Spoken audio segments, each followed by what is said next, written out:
Our chaplain committee this year decided to put together a spiritual day. We called it Love Does, based off of Bob Goff's book, Love Does. It was a really great chance for us to come together and to work on loving each other better and to work on loving everyone on Lipscomb's campus better. And I think we were really able to learn how to hold each other accountable and to learn how to support each other through all of our brokenness. And it was such a cool experience. It so well illustrates what we're about and how Delta Omega is about Christ. It's not about the jerseys or anything like that. It's about how we can better each other and grow closer to Christ through that. I'm Janie Lynn Langford. I'm the Vice President of the Best Buddies Lipscomb chapter. And Best Buddies is a program that pairs one-to-one friendships all across the nation. And through doing that, it promotes just independence and growth through both sides. I know I've grown tremendously through my buddy. Her name's Elizabeth Bloodworth. One of Elizabeth's biggest highlights from this year was Best Buddies Prom, which, by the way, is paid for by what Delta Omega does with Mr. Lipscomb, of having a pageant of boys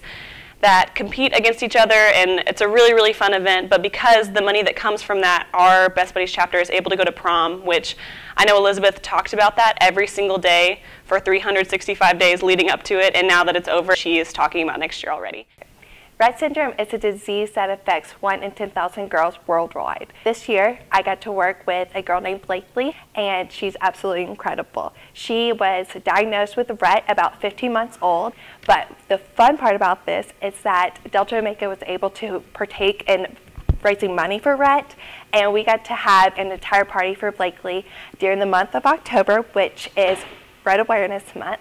She was able to come and see what all we got to do, and we ended up raising $800 for Rett research. It's a beautiful thing to know that at the end of the day, you have people who love you and who want to be there for you and who are passionate about the people you are passionate about.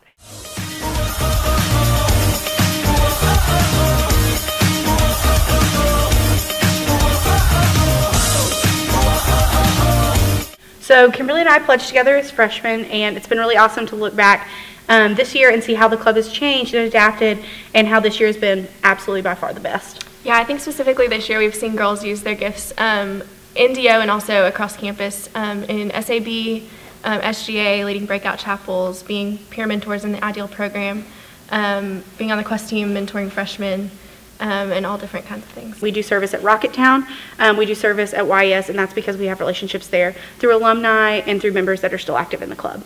It's just been absolutely awesome to be a part of a club that not only have I gotten to look up to girls that have already graduated, but I absolutely look up to the girls that we've started to take in. So this summer, my mom got really sick and she ended up passing away. But throughout our 3-week stint at Vanderbilt, Delta Omega really surrounded me. They came to the hospital.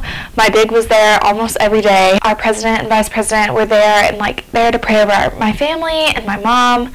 And it was just an incredible moment of community for me, because there was never a moment when I was left alone to walk through anything by myself. And I think that that is what a social club is all about. It's all about loyalty and love and community, and that is something that I've found 100% in Delta Omega.